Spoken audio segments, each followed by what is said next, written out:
Salut à tous, j'espère que vous allez bien. Aujourd'hui on va parler un petit peu d'actualité du Barça, le mercato, les prochains mercato, tout ça. En gros on va parler du Barça quoi, c'est parti, on y va.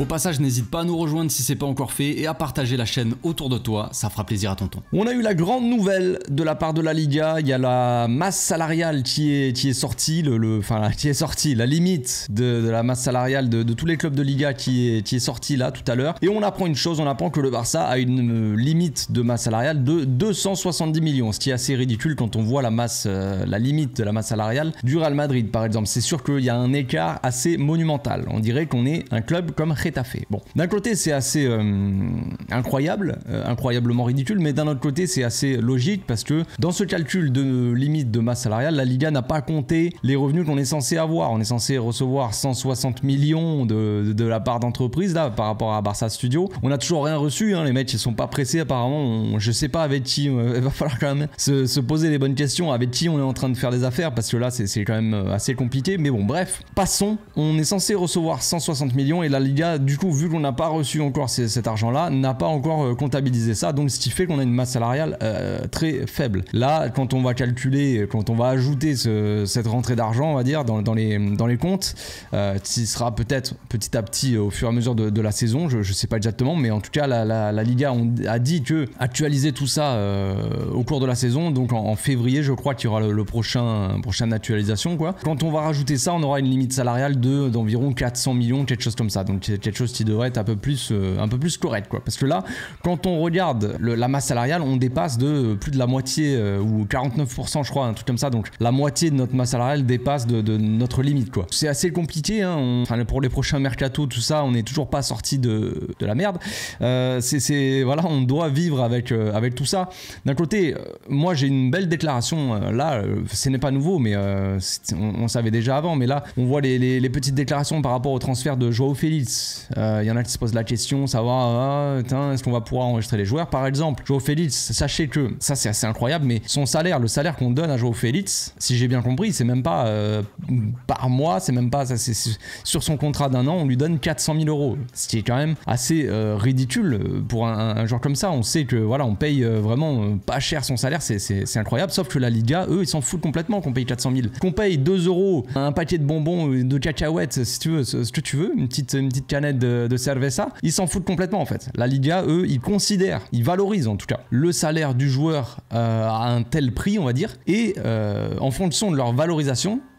Donc quand on sait que c'est Tebas, hein, le président de la Liga, donc j'ai pas besoin de vous faire de dessin, mais bon bref, la Liga valorise un joueur à, on va dire 7 millions bruts, bah, le Barça, là concrètement pour enregistrer Joao Félix, pour enregistrer son salaire de 400 000 euros, donc que dalle, on a dû faire la place, libérer 7 millions dans la masse salariale, faire 7 millions de places dans la foutue masse salariale pour enregistrer un joueur qui a un salaire de 400 000. Parce que la Liga considère que Joao Félix, son vrai prix, le vrai prix de son salaire, tout ça, est censé prendre 7 millions dans la masse salariale d'un club, donc il considère que voilà, on doit faire 7 millions de places. C'est assez incroyable de voir ça, mais c'est pas vraiment nouveau, et c'est pas non plus, voilà, c'est pas une surprise hein, de la part de cette Liga là. On est dans un championnat tellement voilà. Je vais m'arrêter là, je pense, c'est mieux là, je vais arrêter de parler de Tebas et de la Liga, parce que c'est compliqué pour moi de rester poli, donc voilà, mais c'est difficile, voilà dans quel monde on vit, comment le Barça doit se débrouiller pour signer des joueurs. Donc évidemment c'est compliqué, voilà, on peut se plaindre des mercatos, de oui on va choper des joueurs gratuits, mais les gars sachez que c'est loin d'être fini tout ça, c'est très loin d'être fini d'aller choper des joueurs gratuits, parce que vu la situation dans laquelle on est, la merde dans laquelle on est, je pense qu'on va continuer avec ces joueurs gratuits pendant un petit moment. Ouais. Donc en parlant de joueurs gratuits, on va parler un peu de Nico Williams. Vous avez dû voir la petite rumeur qui est sortie, évidemment avec les matchs en sélection de Nico Williams, et puis voilà, ça reste un jeune joueur qui a du potentiel, on le sait depuis un petit moment avec Bilbao. C'est un joueur qui est intéressant avec son frère, les deux frères Williams. Il y avait les sœurs Williams, maintenant il y a les frères Williams. Oui, c'est pas exactement le même prestige, mais c'est sympa aussi, c'est assez intéressant. Donc Nico Williams, le plus jeune, qui commence à performer, tout ça avec la sélection en tout cas, et donc du coup il y a les projecteurs qui viennent sur lui, et du coup il y a les rumeurs qui sortent. Est-ce que c'est une vraie rumeur, est-ce que c'est un vrai intérêt de la part du Barça? Ce serait le cas apparemment, sachant que, il faut savoir, la chose importante, c'est que son contrat finit finit en 2024, c'est-à-dire l'été prochain. On le sait, le Barça, on a tendance à aller chercher des joueurs gratuitement. On sait qu'on a des moyens, des limites sur le mercato, hein, on en a parlé juste avant. Donc le but, c'est d'aller chercher un maximum de bons coups comme ça. Et le transfert de Nico Williams serait un bon coup. Après, parlons un peu du joueur. C'est un joueur qui a beaucoup de talent, un joueur qui est un ailier de percussion, un ailier qui sait coller la ligne et qui sait aussi rentrer, qui sait faire les deux en fait. Rappelez-vous de Dembélé, c'était surtout un ailier de percussion qui collait la ligne, et regardez Rafinha, c'est un ailier qui ne colle pas forcément la ligne, qui n'arrive pas spécialement à faire ça ni à percuter. D'ailleurs, c'est un ailier qui est plus un meneur de jeu. C'est un peu ce qu'on a au club de toute façon. On a un Ferran Torres qui n'est pas vraiment un ailier pur ailier, tu vois, de percussion. C'est un mec qui rentre au cœur du jeu pour faire des différences aussi, faire des appels, ou en tout cas marquer des buts avec la sélection. Voilà, vous avez compris. Ansu Fati, c'était pareil. C'était un pseudo ailier qui rentre quand même, qui est vachement attiré par l'axe. C'est comme ça. Il y a des ailiers qui rentrent dans l'axe, qui sont des ailiers inversés, qui sont des ailiers plus meneurs de jeu, plus buteurs qui vont rentrer. Et il y a des ailiers de percussion vraiment qui collent la ligne et qui débordent et qui dribblent et qui centrent. Voilà. Nico Williams, je dis pas qu'il est excellent non plus dans ce domaine-là, dans tous les domaines, mais en tout cas, il a ce profil de pouvoir faire les deux choses, tu vois. Donc ça, c'est déjà un bon point, j'ai envie de dire. Second point, il est très très jeune, 21 ans à peine. C'est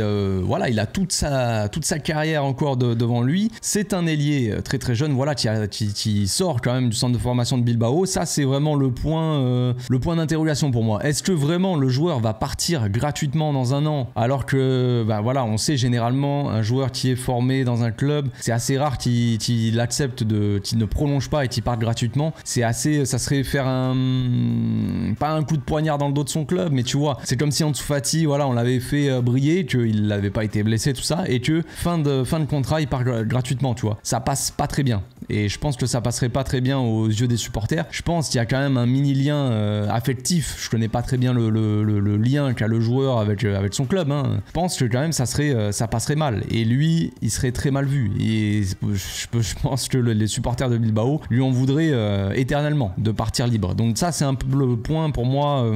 J'y crois pas trop. Je pense qu'il va prolonger, peut-être même avec une clause, on sait jamais, une clause de libération acceptable, tu vois, pour pas qu'il y ait trop de complications. Et là, je pense que à ce moment-là, je suis pas sûr que le Barça aille dessus. Mais en tout cas, on a un joueur là qui est libre l'été prochain. Alors c'est pas un joueur évidemment qui fait partie des meilleurs ailiers du monde, d'Europe, tu vois, tout ce que tu veux. C'est pas un joueur ça se trouve, ça sera jamais un top player, mais c'est un joueur qui a du talent. Pour moi, c'est un joueur qui peut apporter énormément de choses dans une équipe, avec un profil que Xavi adore déjà. On le sait très bien, Xavi, il adorait Dembélé. Dembélé lui a bien rendu, on l'a vu. Mais il aimait beaucoup Dembélé, il aimait beaucoup le profil de Dembélé. Et ce qu'on voit avec Nico Williams, c'est que quand même, il ressemble, je trouve, vachement à Dembélé. Alors là, on devrait avoir des signaux. Grosse alerte. Attention, ce gars-là ressemble à Dembélé. Il faut surtout pas l'acheter. Sauf que c'est ça le truc, c'est que le mec est libre. Donc t'as pas besoin de l'acheter. Dembélé, si vous donnez à n'importe quel club Dembélé gratuitement, je pense que n'importe quel club le prend, même s'il se blesse tout le temps, même si tout ce que tu veux. Je pense qu'on est tous d'accord là-dessus. Moi, même là, aujourd'hui, si Dembélé n'avait jamais signé au Barça, mais qu'il avait fait la même carrière qu'au Barça, mais ailleurs, et on dit Dembélé, il est libre, il peut venir au Barça, je dis, allons-y.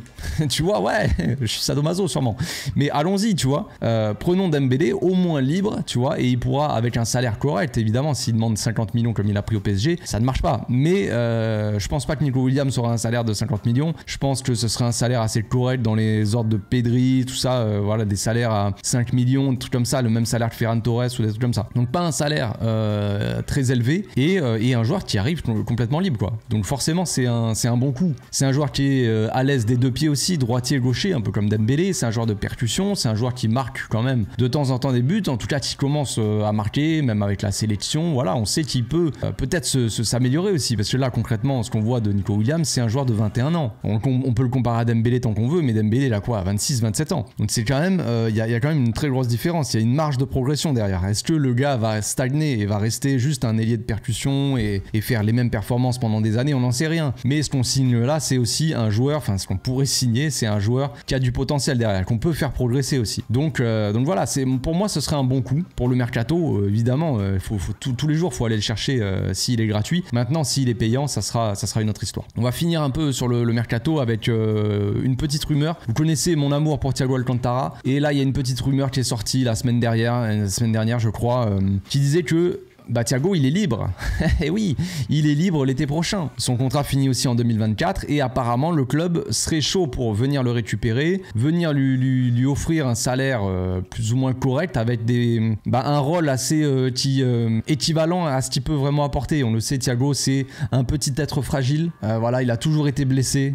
Il est parti du Barça, déjà rien qu'il est arrivé au Bayern pour sa première saison, direct dans les premiers mois il était blessé. Je veux dire, voilà, il y a eu vraiment beaucoup de problèmes, beaucoup de complications par rapport à son physique. Il a beaucoup manqué de grands événements, même avec l'Espagne, parce qu'il était tout le temps blessé. Voilà, quand on voit la carrière de Thiago, on peut faire vraiment attention, gros signaux aussi d'alarme sur la carrière de Pedri, mais ça aussi on va en parler juste après, vite fait.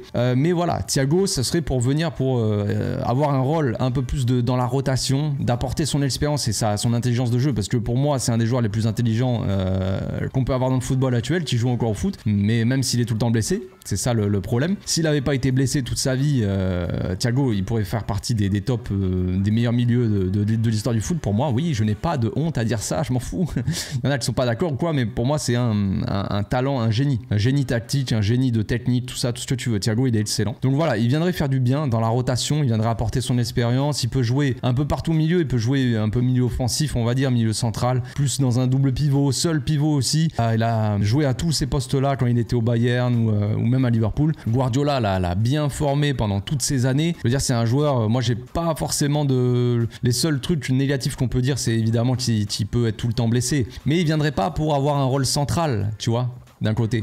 Donc c'est pas plus mal. T'as un joueur qui a un salaire plutôt correct, qui a une expérience folle, qui a une intelligence folle, qui viendrait aussi encadrer pas mal de jeunes et qui viendrait apporter son petit grain de sel dans cet effectif de temps en temps, tu vois, pour faire souffler des mecs qui sont comme Pedri, qui sont tout le temps blessés, mais tu alternes avec 2 blessés, ça te donne un vrai joueur, tu vois.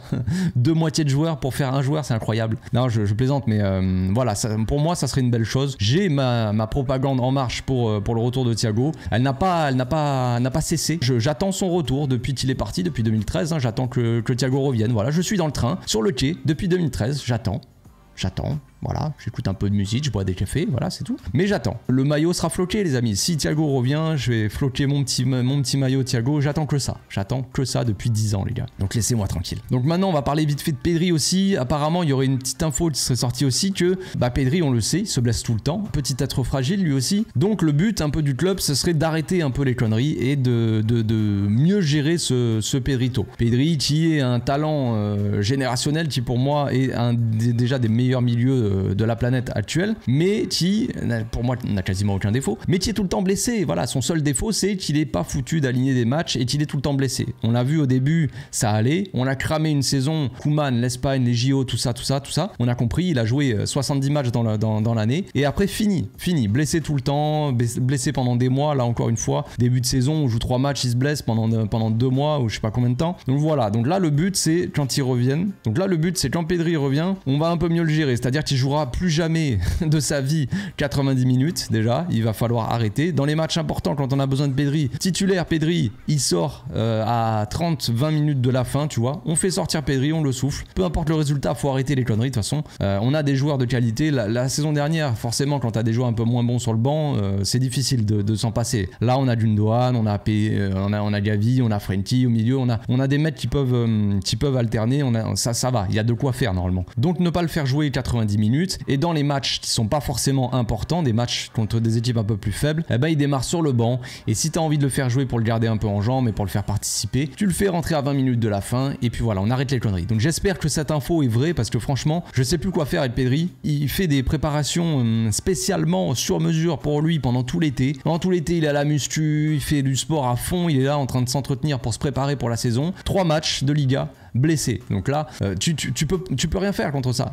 Soit il est maudit, soit il est, je sais pas, soit il est juste fragile et il va se blesser tout le temps. Donc il faut arrêter de le mettre à tous les matchs et arrêter de le faire jouer les matchs entiers. Je pense que c'est la bonne chose à faire. Pareil pour Araujo aussi, il va falloir mieux le gérer. Voilà, c'est tout pour aujourd'hui. On se retrouve demain pour l'avant-match Barça-Betis. D'ici là, portez-vous bien, passez une agréable journée. Ciao.